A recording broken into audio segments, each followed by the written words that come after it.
Yeah, How are you? I'm fantastic. I'm fantastic. Good. You look really Yeah. well.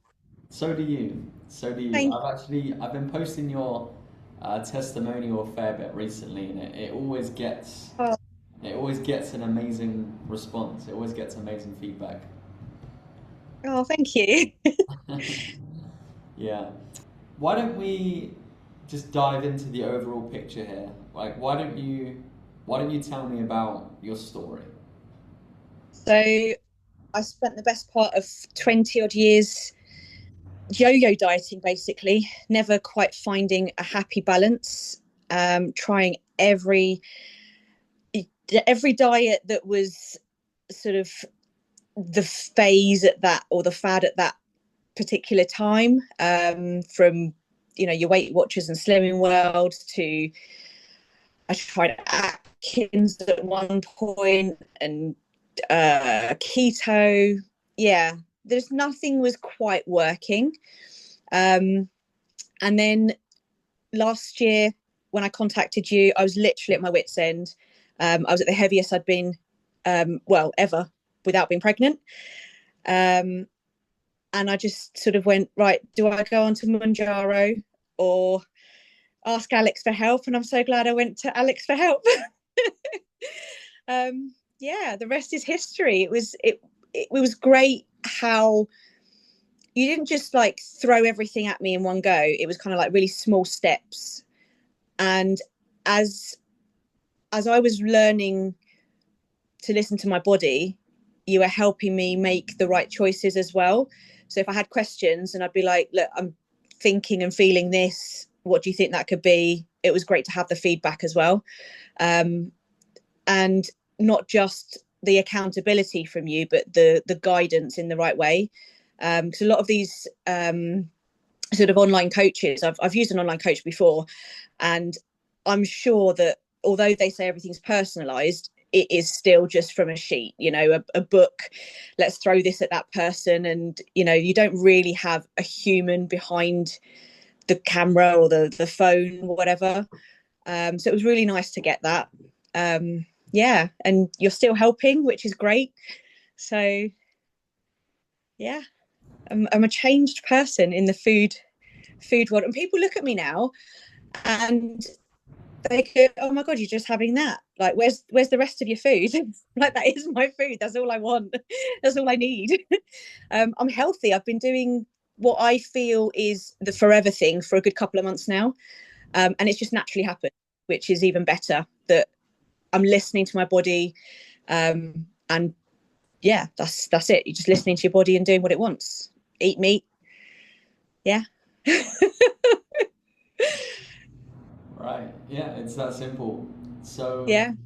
in terms of you being at your wit's end, and you mentioned it was the heaviest you'd been, Yeah. well, what like the same weight as when you were pregnant. Yeah. What was the moment where you were like, right, I really need to do something about this, whether it's something as extreme as Manjaro or reaching out to a coach to get help. What was the moment, if you can recall, where you made that decision? I knew I'd tried a lot of things before and I didn't know what would help. I'd been to see the doctor as well because I'd had a lot of I say side effects, but it is side effects of not just being overweight, but being unhealthy. And I didn't think I was unhealthy. And the doctor would do tests and they'd go, "Oh, no, you're fine, you're fine." They did tests for premenopause, perimenopause. And they were like, "No, you haven't got that." And I was like, "Well, why am I getting all these symptoms?" And I kind of thought it must be something to do with the weight. So that was the moment. I was getting things like constipation and the doctor couldn't help me with that. They were going, "God, you need some sort of bullet or a rocket in your bum." So excuse the TMI, but it literally got to that stage where they couldn't tell me how to make it better. Um, so yeah, when the doctor couldn't help me, I kind of thought, well, I'm going to have to go with something as extreme as injecting myself, and I'm not the sort of person to do that. I had to when I had a C-section, and it was the worst thing to do to have to do it to lose weight. I kind of felt at my lowest, really, aside from depression. I wasn't depressed, but I kind of felt like I was. that I had no other options but to turn to drugs. So you're experiencing all these symptoms as a result of not being healthy, being overweight, whatever you want to call it. Yeah. And the doctor couldn't give you advice on those? Nope. No. I did go to the doctor and they said, yeah, you need to lose some weight, but they said, why don't you just sign up to Slimming World again and try that? And that was all she could give me.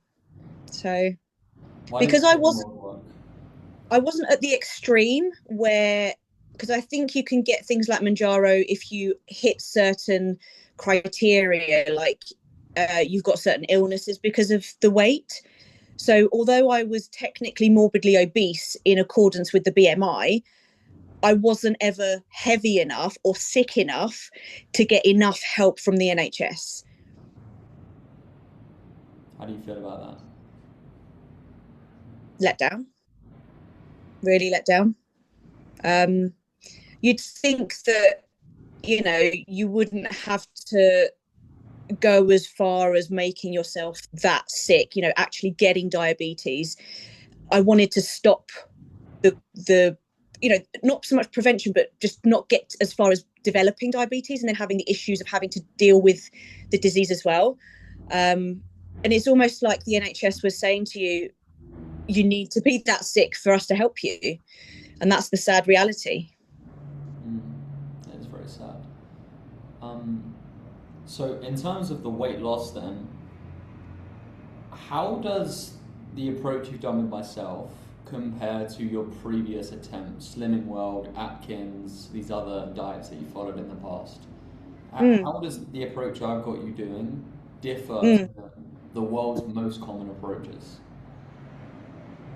So most approaches are calorie counting and limiting food. The biggest thing for me was not cutting anything out, and I loved that I didn't have to cut everything out from the very get-go. It wasn't restrictive from day one. I had a good enough knowledge to start eating healthier, and then as time went on, you'd ask me, okay, so you had that for dinner last night, how did your body feel? And I remember distinctly I had rice, which some of the healthiest people, so we're told, eat rice on a daily basis, possibly 3 times a day. And at this point I went, well, actually I felt really bloated and I didn't feel nice. And I woke up with a bit of almost like a hangover, even though I hadn't had alcohol. And it was like a food hangover. And I think that kind of clicked something in my mind, that just because one type of person can, eat rice 3 times a day and still have a flat stomach and it's fine, for me, and it is very much individual people, I can't eat rice. I pretty much avoid it now. But yeah, it was just realizing that there are certain foods that make sort of have an effect on your body in a negative way that we don't realize is from food. So yeah, like pizza, for example, I still eat pizza, but maybe once a week maximum. And where I used to eat at least a pizza and garlic bread and all the rest of the sides, I just have a couple of slices and then bulk up with like meat on the side. So it's a very, very different way that I'm eating now. And I think the fact that it's happened slowly and gradually, and it wasn't just a case of, right, you're on this diet, you're going to cut everything out and just eat the way I'm telling you. That was the biggest thing. It was the adaptation over a period of time. And it is the fact that it's over a period of time that is the biggest issue. You try and cut everything in the first week, you're going to start expecting results in the first week. You're not going to suddenly wake up one day and be your goal weight. I know that I've got, a long way to go still, but in 9 months since I've started with you, I've lost, I think it's about 22 pounds, which doesn't sound a lot because I had like 40 pounds to lose. But the way I feel, the weight isn't the sole goal. It's everything else, the clarity of mind, not sweating as much, being so much better at work, being able to play with my kids and not getting out of breath, actually acknowledging my kids as well. It's all these little things that have had this effect on not just my body, but my mind. Yeah, it's just absolutely amazing. You said they're actually acknowledging your kids as one of the examples of the changes. What do you mean by that? Yeah. So as parents, we're very, very, moaned at, and mama, mama, mama, and we kind of end up just going, yeah, yeah, yeah, and not really absorbing what our kids are saying to us. And one of the things I was struggling before with, I remember my nan saying to me so many times, you need patience, you need patience. It wasn't so much patience, but it was the clarity of mind. So you don't have that fogginess when your child is trying to like say something to you, to realize they need a certain type of response. So you're acknowledging what they're saying and adapting your adult way of thinking, that you're busy, to okay, so they're telling me that they want to show me a picture, for example, that they've just spent 3 hours coloring in, and yes, it looks like a scribble, but to them it's the most beautiful piece of artwork. So you just need, a bit of acknowledgement in the right way for that child. And I think that's one of the things that comes with clarity of mind, is being able to just take a step back and realize what we do without thinking when we have got this slightly foggier mind as well. That's incredible. I didn't think of that as a benefit. I guess I'm not a parent, so I can't relate in that way. But if you imagine over the years now of you parenting this way, how that's going to positively compound versus Yeah. negatively compound if you didn't fix this, right? Yeah. Yeah. Even little things like, parents will have jobs to do in the house and stuff, and you'll give your child a tablet, you'll give your child the TV or whatever, put them in front of it. But actually, we now sit and give them time to read, and give them, sometimes I will color with her as well, especially Sophia, the younger one, that needs a bit more attention. I've got a 7 and a 9-year old, and the 9-year old is pretty happy going outside and playing football, which is great, not on a tablet or anything. But the 7-year old needs a lot more attention, and just having that time. I'm making a lot more lists as well, which comes with the clarity of mind, helping with work, helping with home, being organized. And I know that that's one thing that I've always wanted to be, is more organized, but there was always a barrier, and I couldn't work out what that barrier was. That I knew how to do it and I knew what to do, but I couldn't do it. And it really, I genuinely believe everything stems from food, what you're putting in your mouth, food and drink. It's amazing the effects that it has on you. We pick up a chocolate bar or cake in the office kitchen, and we don't even think twice about putting it in our mouth on a daily basis. Or a biscuit, come and have a cup of tea and a biscuit. It's not necessary. Have a chat and a squash or some water, or meet up over some scratchings, a bit of meat. Yeah, you're right. And because these responses are so conditioned, yeah, I'll have a Yeah, cake, I'll have a biscuit with this. I'll have a bunch of carbs with every meal because it's just how meals are made to look these days. People yeah, don't tie these things together. They don't tie their brain fog to their food. They don't tie their poor sleep to their food. They don't tie their bad decisions to their food. They don't tie their, I don't want to say bad parenting, but worse parenting to their food. yeah, Um, and these issues like constipation, bloating, etc. Um, they're so normalized. Like people just think they get bloated after every meal, right? And yeah, then they need a tablet to fix it, but it can yeah. be changed just from diet. The other thing, when you say about things are normalized, and bloating and stuff, and I've noticed this a lot with my husband. He will eat until he is full, right? Which to him is that bloated effect. So if I was to give him, what I would deem a normal meal, and it's so much food, like, I don't know, 500 grams of steak or more. Sometimes there's more in one meal, and 3 fried eggs, in butter, obviously. And you'll go, yeah, but where's my chips? And I'm thinking, you don't need the chips, you don't need the vegetables. And I'm trying to bring it in a bit more gradually with the family, but without them noticing, so that it does become normalized, and that we don't need, a massive bowl of pasta with a tiny bit of meat. Um, yeah, because they're still asking for their spaghetti bolognese. And I'll sit there just with my bolognese and they're going, what's that? So yeah, but likewise with tomatoes, I don't really use tin tomatoes much anymore, only when I'm specifically asked for chili or bolognese, and I wouldn't necessarily think that that's necessary to have all that.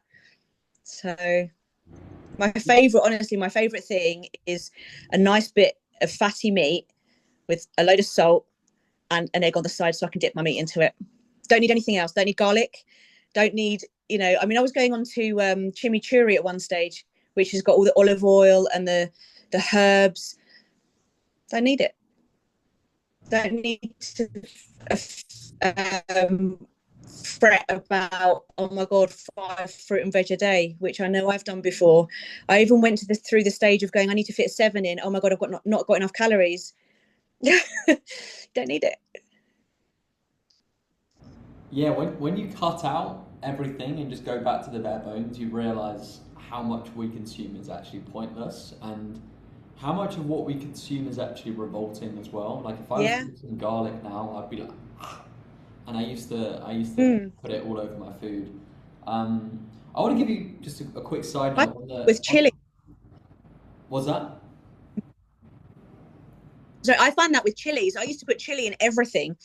And I tried jalapenos a few weeks ago now. And I literally went, what is that? Like, it doesn't taste like it used to. And a lot of things aren't tasting like they used to. I don't know how I liked them.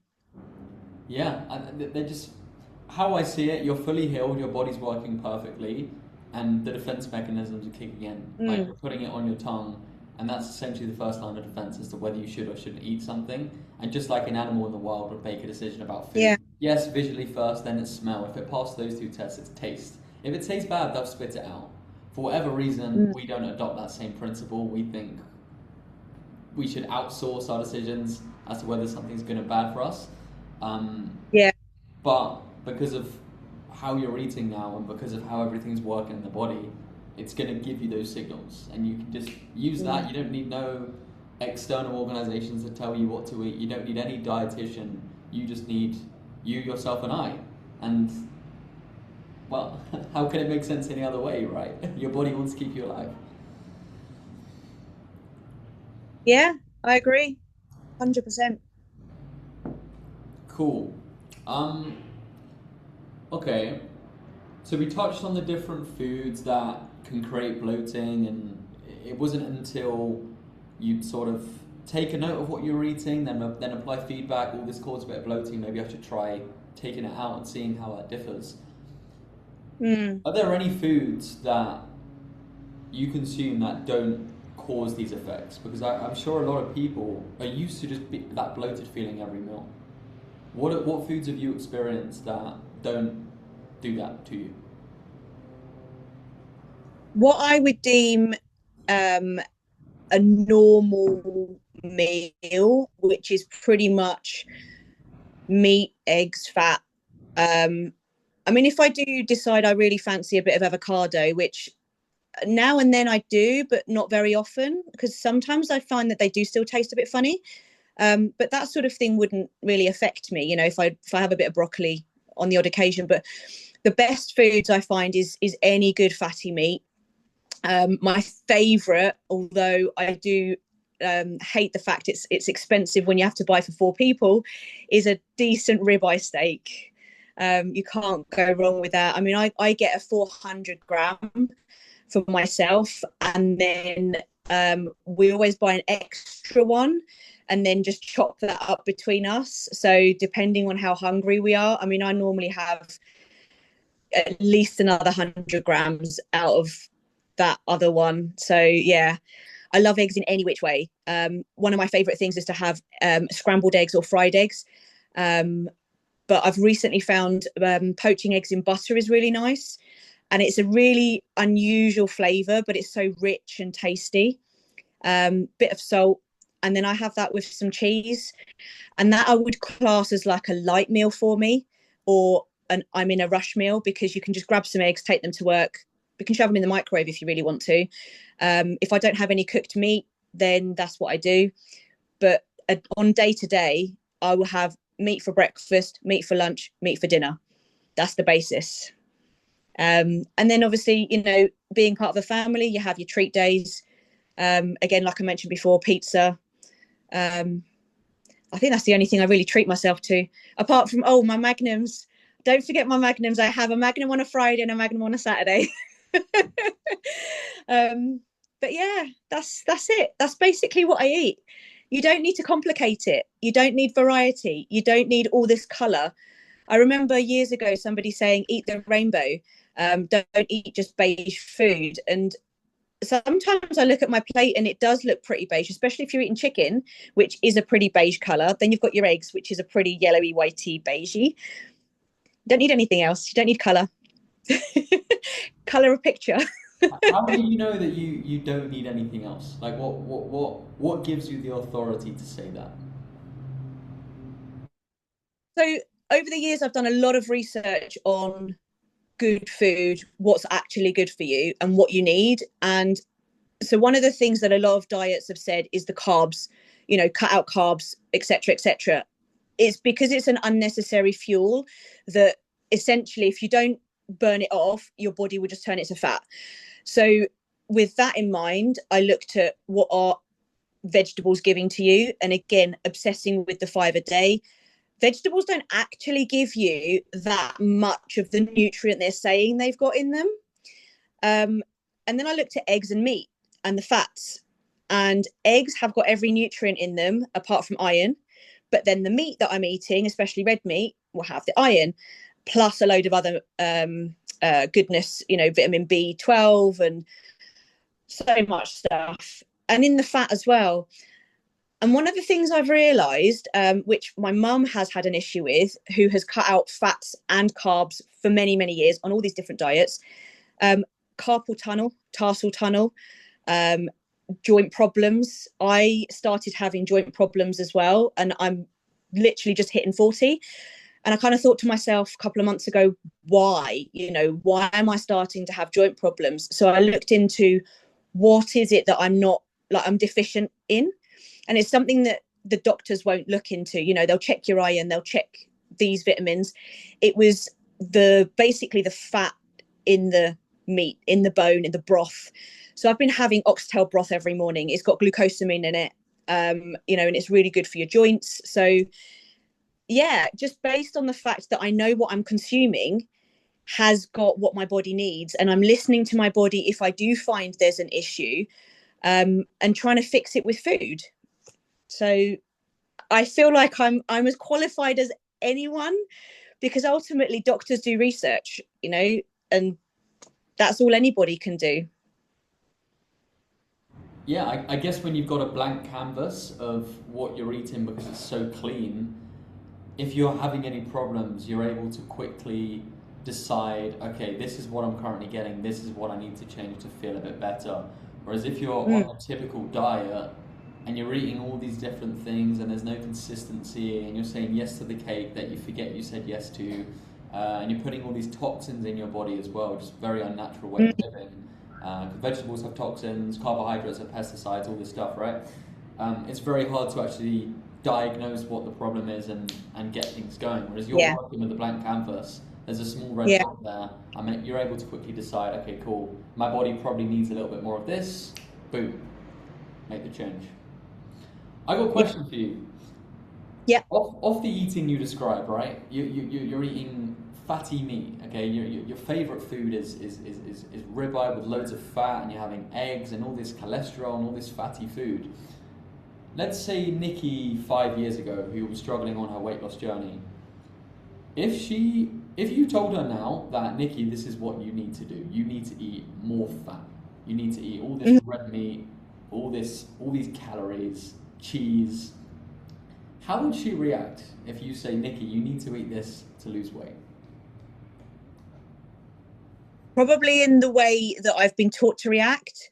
And I have seen it said to me now as well. How can you possibly not create a problem with eating that? How can you possibly not create a cholesterol problem, create a fat problem? And you just don't believe it. You're like, no, You can't not count calories, you can't not count your fats, and you just assume that by cutting things out is the better thing. But actually, I don't remember where I heard it, whether it was from you or one of the other sort of carnivore type people I follow. But it was, if you look at an animal, they know what to eat, and they eat all the parts of the meat, the fat, the meat, and I know that their bodies are sort of built to digest the hairs and things, but they literally eat all of it. They don't go, oh no, that bit of fat's gonna make me fat, I'm gonna cut it out. They literally just consume what they know is good for them.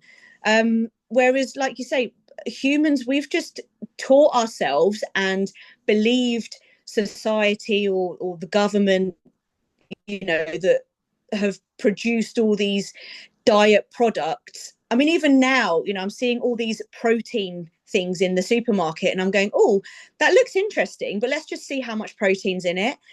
And, you'll get a product that might have 3 grams of protein on a normal product. Then they've said added protein and it's 4 grams. And you're like, well, that's not a protein source. It doesn't actually make much difference. You need to be aiming for like 20%. If you've got 100 grams of food, you want 20% of that to be in grams of protein. So, meat, for example, per 100 grams of meat, you've got about 20 grams of protein. So they're not actually hitting what they're advertising. Essentially, they're fooling us to making us think that we're eating better. Diet products, the amount of rubbish in diet products, they take the fat out and add sugar. They hide sugar. Oh my goodness. Savory foods, the amount of savory foods that even I was eating thinking they were healthy, and they have got these hidden things in them like sugar and maltodextrin and God knows, how many chemicals are in them. And you actually think, well, I'm just eating crisps, aren't I? Isn't it just potato, oil and salt? No, that's not what you're eating. So yeah, I've started making a lot of things at home. Making my own crisps. I've bought a dehydrator, making my own jerky, because even jerky sometimes has rubbish in it. You think you're eating meat and it's got chemicals. So yeah, strip it back, like you say. Yeah, I think the big issue is the dieting foods and the dieting culture. The majority of the time, it's about stripping back fat to get the calories down. That's what these foods do. And that leads people to think, okay, cool, I don't need fat. Fat is the enemy. Fat makes you fat. Because they see diet, okay, I need to go on a diet, I need to lose some weight. This might be the way. But in reality, it's the opposite, right? It's the protein and fat that you actually need.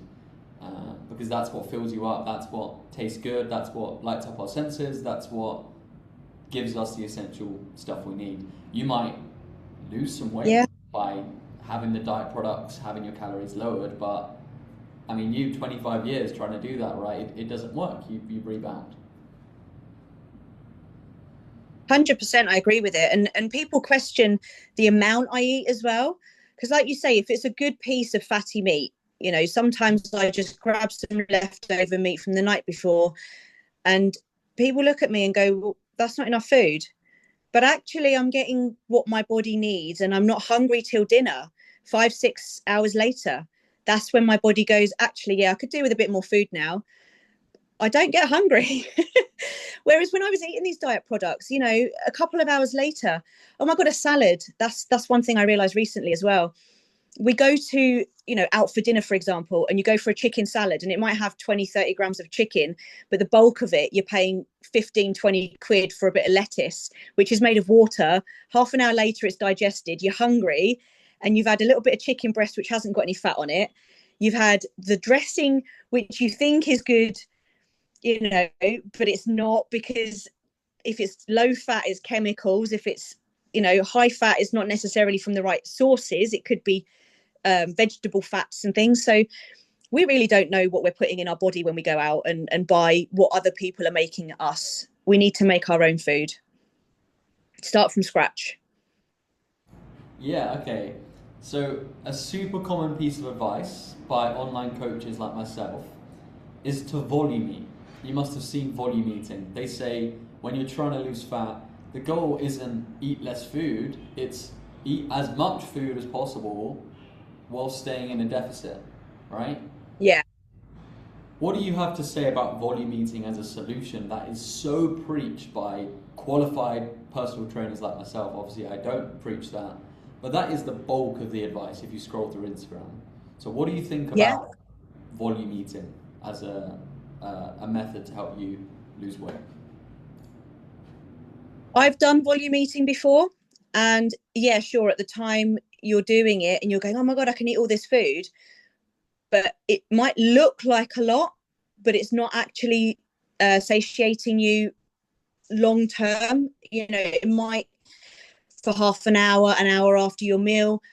That volume of low calorie food like lettuce and vegetables and fruit and things, um, they just digest really quickly because they're made of water. So great for hydration.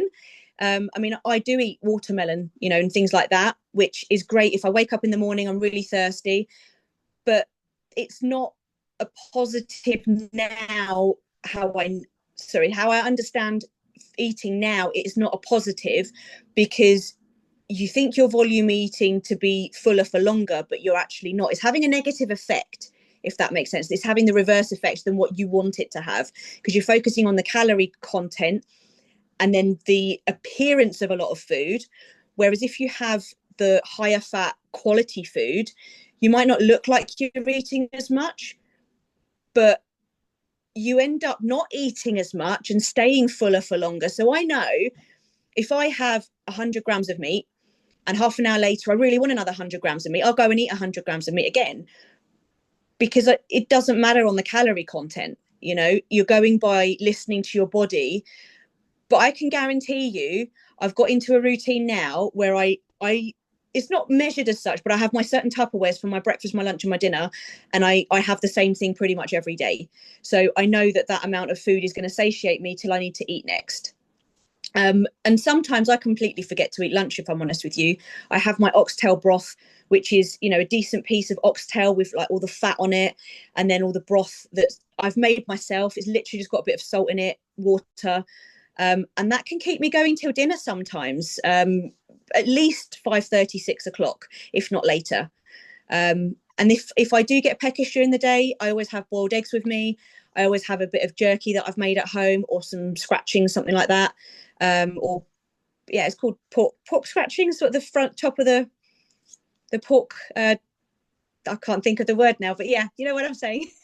But yeah, I always have little snacks that it doesn't have to be a massive meal. It doesn't have to be volume eating. With the pork thing, I think you're referring to the crackling. Is that what you're referring to? Crackling. Yeah. Cool. Yeah. Yeah. I was curious to see what you'd think of that. I see volume eating as you're tricking your brain into feeling full instead of Yeah. actually being full. You can't Yeah. trick your brain. You take of it. Yeah, yeah. Because like at some point that's going to fail if you're not getting what you need. You're going to keep getting hunger signals forever and ever and ever, even though you're eating multiple plates of food. It's definitely an Mm. improvement as to what people are probably eating before, because it does force you to eat whole foods if you want to successfully volume eat.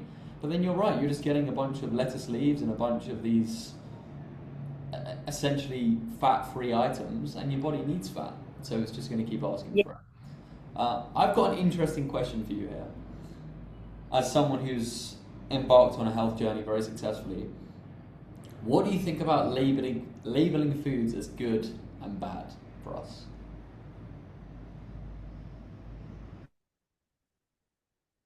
That's a very good question. So I mean, when you say what do I think about labeling foods as good or bad, it depends which concept you mean. So in the supermarket, I hate it because of the way that they do it. So they're telling us this item is good for you and this item is bad for you. For example, going back to the fats, they're saying, yeah, have fat-free yogurt instead of full-fat yogurt because it's got more protein. But actually, you're skipping an essential um, like part of Nutrient. the food. So a nutrient, that's the word. Yeah, an essential nutrient. You're skipping a part of the nutrient. You need the fat, you need the goodness in there. And actually I believe that's part of what's satiating me as well, is the fat. I kind of had this weird image in my head of like the fat lining my stomach while the meat is improving my muscles, and it's just keeping me going in the right way. So that's kind of from the supermarket perspective. When I think of how I view food as, yes, this is good and this is bad. So yeah, I still label it, but it's more for me to understand and remember that certain foods, you can eat them, they're not going to do anything for you. So for me, bad foods are things that just aren't nutrient dense, and I wouldn't eat on a daily basis, and I wouldn't eat without thinking about it. um yeah, that's pretty much it. It's for me, it's foods that I wouldn't eat without thinking about. Yeah, and that's what I'm trying to teach my kids as well, is don't just listen to the supermarkets and what people are telling you. It's learning where food comes from firstly. I love the fact that they understand now that meat is a cow, meat is a chicken, and it's the animal. And yeah, they eat lots of meat off the bone as well, which I know a lot of kids don't. And they actually ask. I remember yesterday, my son, he said to me, I'm going to a party and we've got to eat pizza, but can you please make me steak when I get home? Yeah. That's incredible. Yeah. So he had his massive steak at 9 years old. To say that, I love the fact that, and he's got a six pack at 9 years old. And I believe that that's one, because he's a healthy guy, a healthy boy in terms of exercise, but two, because of the food he eats. He doesn't go to the cupboard and go, I want a packet of crisps, I want a chocolate bar. He goes to the fridge and says, can I have a bit of cheese, or can I have some leftover meat? And he's picked that up on his own. I don't moan at him. That's incredible. 9 years old, I think he's going to be a Chad. Yeah, yeah. I dread to see the size of him when he's older. He's He's going to gonna be be big. built.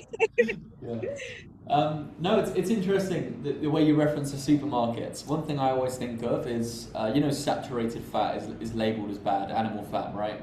And it's Yeah, got fat, and then of which saturates, on the traffic light yeah. system on the food labels.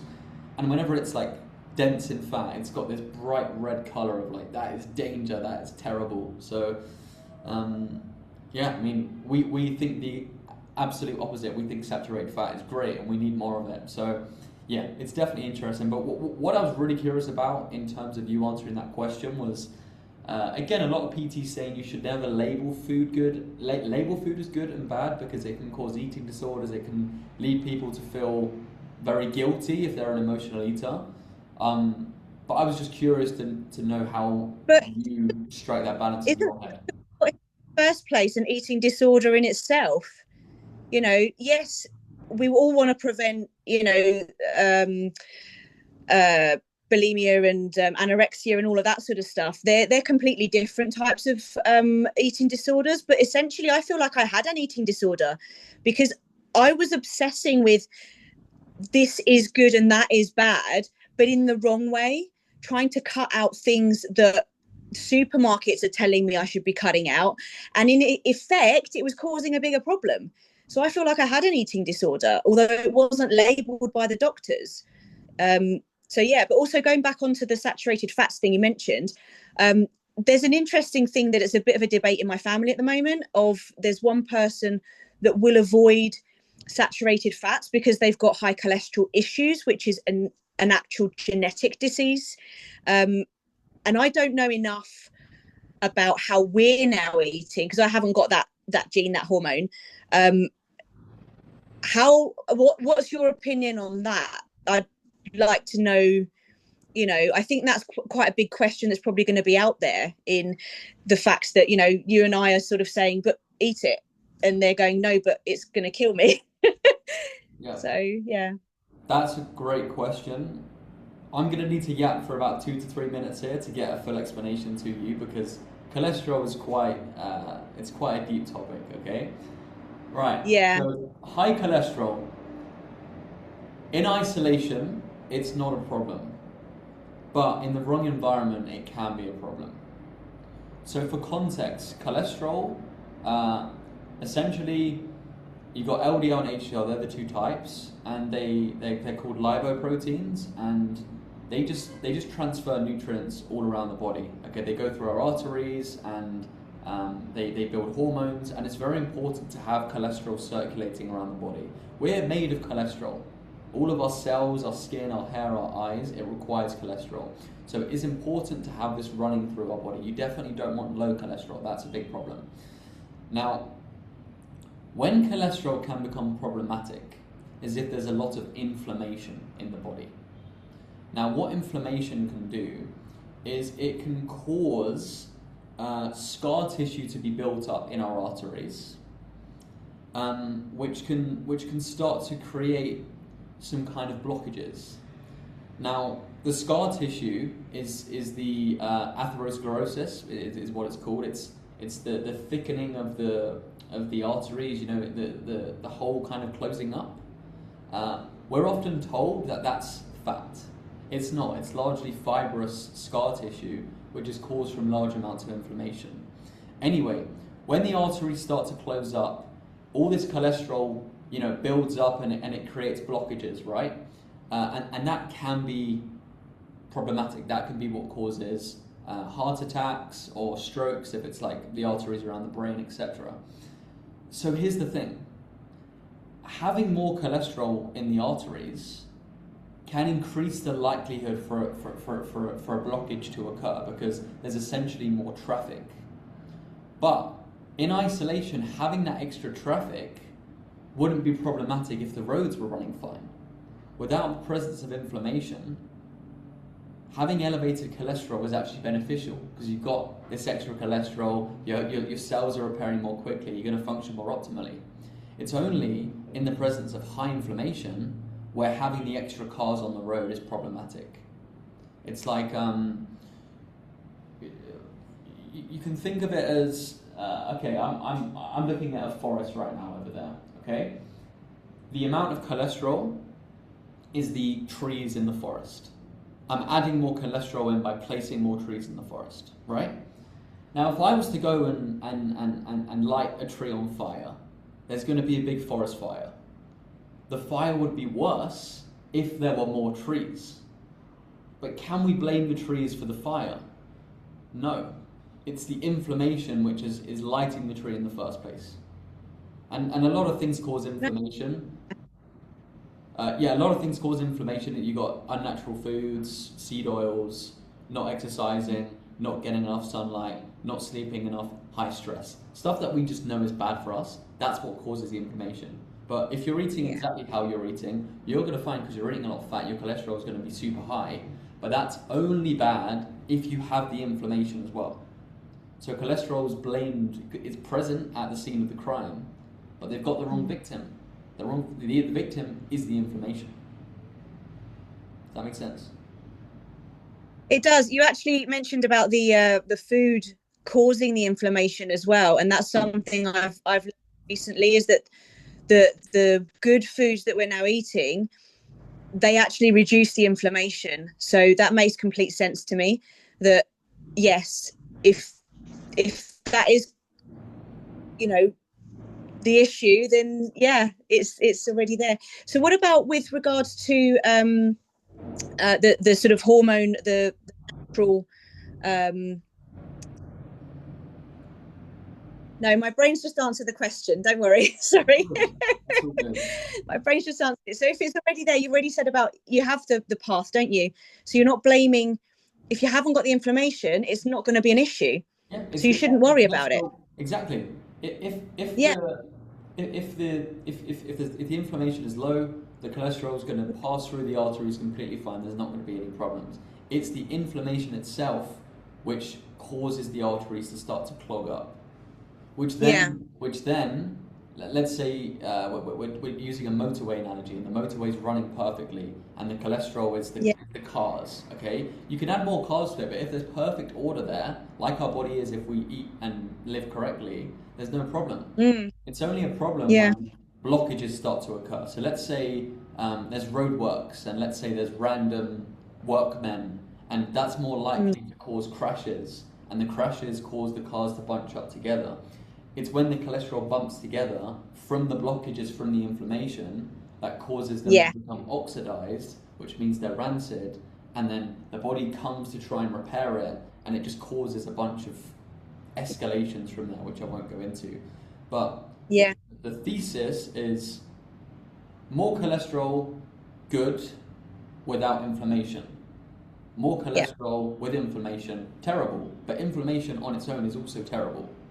You know, it's just the elevated cholesterol will cause the accident to happen more quickly. Just like I gave you with the forest analogy, having more Mm. trees in the presence of inflammation is going to be problematic. It's going to make the fire bigger. Yeah. Are you blaming the trees for the fire? No, it's not the trees' fault. Having more trees is actually healthy. It's good for the ecosystem, just like having more cholesterol in isolation is good for the ecosystem. So really, it's the carbohydrates people are eating every meal, constantly elevating their blood sugar. The body's got to rush it out because it's toxic. That causes inflammation and stress in the body. It's not sleeping enough. It's not moving enough. It's not getting enough sunlight. Drinking alcohol, smoking, it's in plain sight. It's very logical. It's just the stuff Mm. that is bad for us, that we know is bad for us, can make Yeah. elevated cholesterol a problem. Now, in the case of, was it your uncle you described there, who has Yeah. My dad. your dad?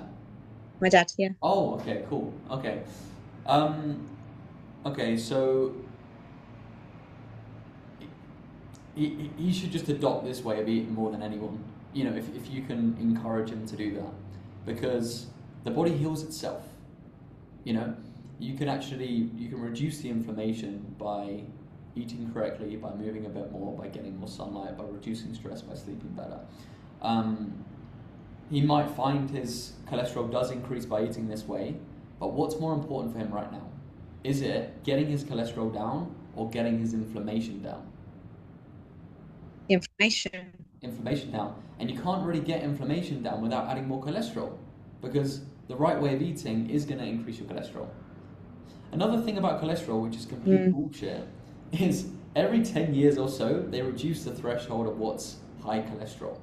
So, for example, 20 years ago, 200 milligrams per deciliter would be considered high cholesterol, so they prescribe you statins, right? Because you have high cholesterol. But Mm. recently, I don't know the exact data now, but they've lowered it to like 150 milligrams per deciliter. What gives them Mm. the authority to do that? Do we have more information, or are we getting fatter and fatter and fatter? It's no new information. It's just we're bringing the markers down so we can sell you more shit, more statins, more lowering cholesterol. 300 milligrams per deciliter 50 years ago, when we were a lot healthier, was considered normal. Now it's considered super elevated. Here you go, you need some statins. Yeah. You can't trust anybody. You can't listen to anything the government says. Nothing. Nothing. No, I agree. It's all an You agenda. mentioned about sleep. Yeah. I don't know if you remember a few months ago, I was really struggling with sleep. I now go to bed by 10 o'clock, and most days I'm awake naturally at 6:30. In fact, it's got so regular, I turn off my alarm myself, as in I wake up and then turn off my alarm when it goes off. So, yeah. Whereas before I used to set 10, 15 alarms and still, not have enough time. But yeah, I now get up before my alarms, and even my kids, they're waking up early, no more being late for everything. So yeah. Fantastic. Yeah, it just sounds like a positive And flywheel. I've got a chiseled jaw. You probably can't Yeah, see it with this angle, but I've got a chiseled jaw. you do look fantastic. Obviously, I've known you for a long time. You look now as good Yeah. as you've ever looked. Thank you. I Genuinely. feel like I'm more like my teens, which is really good. You can, if you want that, you can have that. Really, Yeah. you can essentially reverse your biological aging through eating and living the right way. So as you Yeah. lose more unneeded body fat, as you continue adopting this lifestyle, you're only 9 months in. Like there's so much Mm. more healing for the body to do. 100%. Yeah. So I'm really excited for you. I'm excited for Me. your children as well as they grow up. Yeah. And the fact they're going to learn to eat properly and normally without getting stuck in this society thing. You know, I'm teaching them now, don't listen to people when they tell you go on a diet. Don't ever go on a diet, just eat more meat. That's the only advice I give them. Just eat more meat. Because it gives you So what you yeah, need. Yeah, 100%. yeah. Okay, so 9 months in, where you're at right now, you've got me here. Do you have any questions for me about your personal journeys or anything I can help you with? I know I'm only 9 months in, so I've got possibly years ahead of me until I reach my weight goal, but I'm just letting my body do what it needs to do. I feel strong. I feel clear in my mind. I'm sleeping well. I've got really good relationships with people. There's actually nothing negative anymore. Um, yeah, without sounding big headed, I feel amazing. So I'm just quite content. I'm in awe of you and just thankful so much for the knowledge you've given me. 100%. Yeah. Fantastic. That's all I ever wanted to hear, and you can always Yeah. WhatsApp me if you do have any ongoing questions. But that's the thing. You had that click moment, right? Yeah. Describe to me that click moment. I'd be curious to learn. So I came into this always going into a diet with a false hope. You know, I've always gone, I need to be thin. I need to be, I think I got to the stage where I wanted to be a bodybuilder, you know, and that was my goal. It wasn't get healthy. It was become this figure of what I've seen. So I came into that with that perspective. Whereas when I got to sort of end of December, beginning of January, it's very strange to explain it, but I just knew.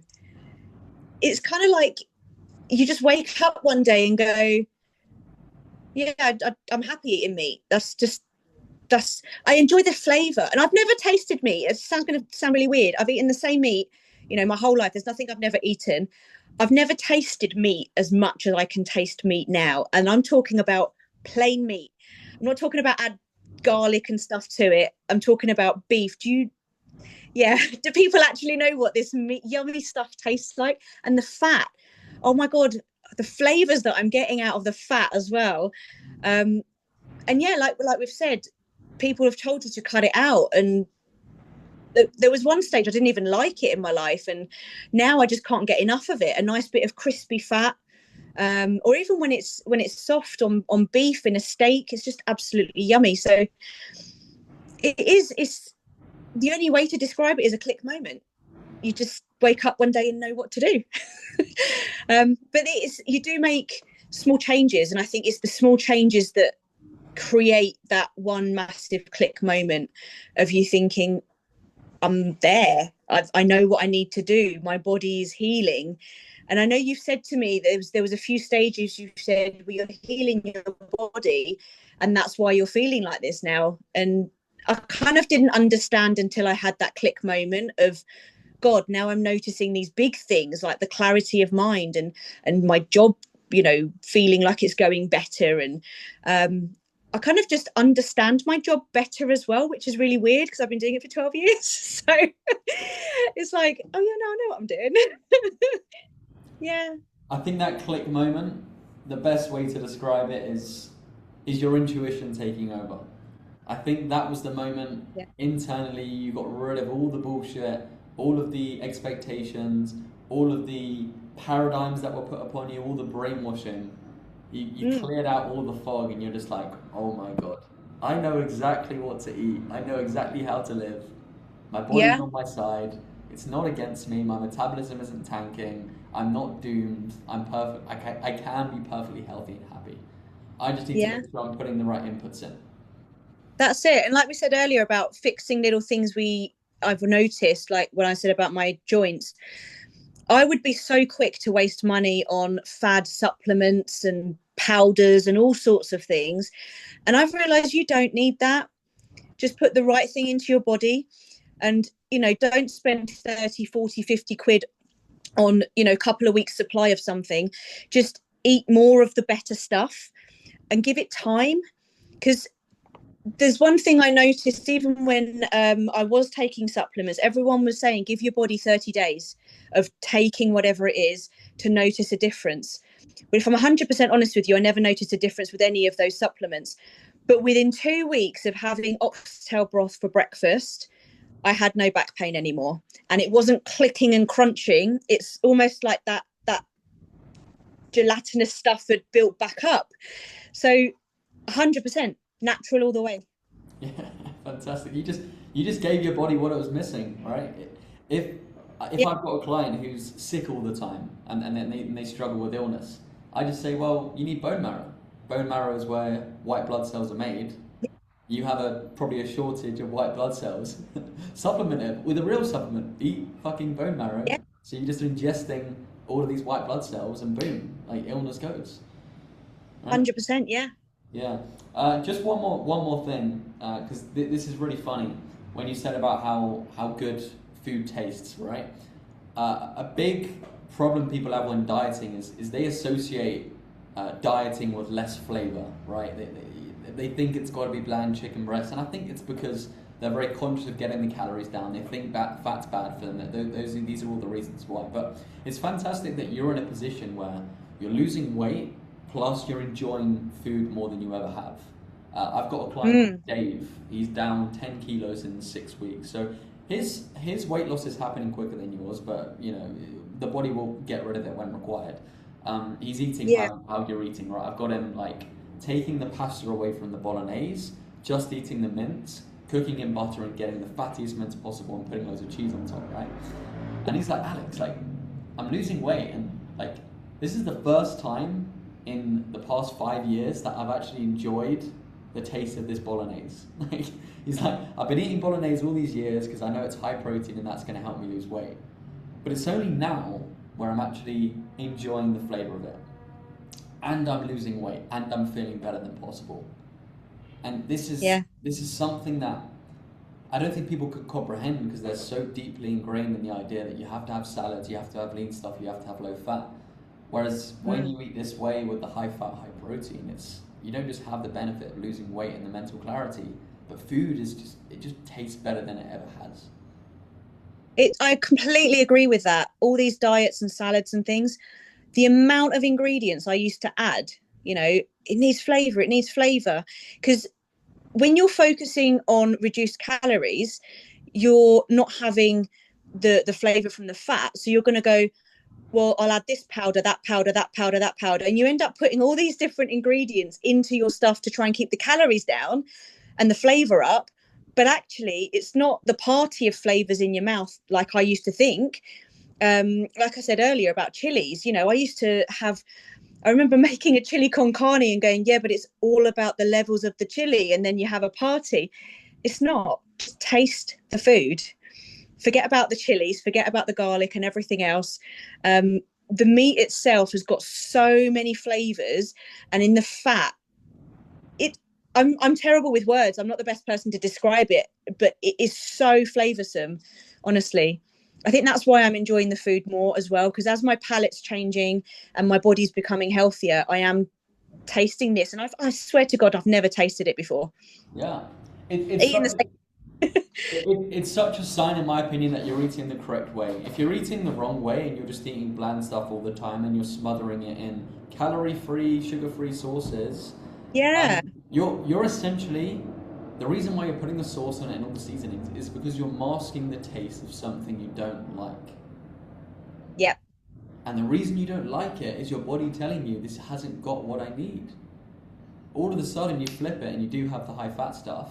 It actually tastes best in its form, like just with a bit yeah, of salt. And boom, you yeah, haven't got to mask it because it has everything it needs. So that's interesting as well. The only like oat milk, like porridge, people are like, oh yeah, like porridge is great. Like, well, it's like if it's great for you, you love it. Why do you mask it with sugar and milk and fat and all this stuff? Eat it in its pure form. To know if something's good for you, you should be able to eat it on its own in its pure form. yeah. Any other instance, you're masking it to try and get it down. You're trying to trick your brain into eating it. Even when people a lot of people like overcook their lean minced. They cook it to fuck when they make their bolognese, right? They cook the meat like completely gone cardboard, and then they smother it in red sauce, right? That's a really common way of cooking. Yeah. I've been looking into this, and this is really interesting. The reason we do that is because the color red looks like raw meat. So we cook it to fuck, and then it goes grey, and to make it appetizing to light up our brains and make it edible, we dump the sauce back in. It's like, no, why don't you just cook it rare? Because that's how you actually want it. Yeah. Or even eat it raw, like carpaccio or steak tartare, and you'll 100%. realize that it's the best thing you've ever had. Yeah. Yeah. That's really interesting, actually, because when I had steak yesterday, I have it blue, and all my family are like, oh, it's not cooked enough. It's not cooked enough. And okay, they have it medium rare, so it's not completely cooked to shreds, but I believe it's softer, it's tastier, Yes, fine, it's cold, but it doesn't matter. As long as you let it rest, for a good 10 minutes before you eat it, it's absolutely gorgeous. Yeah. It's actually got more nutrients in. When you cook meat, it denatures the protein. There's a few Yeah. water soluble vitamins in that evaporate. I know you can get a crust on it, and that can bring some flavor, but it's why like from a rare blue steak right the way down to well done. The reason it tastes worse as you go is because you've killed more nutrients. Yeah. It's less good for you, and again, our bodies can sense that. So that's interesting. Yeah. Why we specifically use red sauces as well to make it, more palatable and more Yeah. appetizing. So it's interesting. Any questions for me at all? No. Amazing. I love the smile. Well done. It's great catching up again. You too. And you go on and you have an amazing day. Enjoy your meals. Enjoy your life. I'm sure we'll see each other. I'm sure we'll see I'm gonna each go other to soon. breakfast now. It's 2:10 in the UK, and I still haven't had my breakfast. I'm just not hungry. Just drinking. Fantastic. Good for you. Yeah, yeah, it's good. Lovely. Thank you so much, Alex. My pleasure. All the best, Nikki. Take care. Bye. Well done. Bye. Bye bye.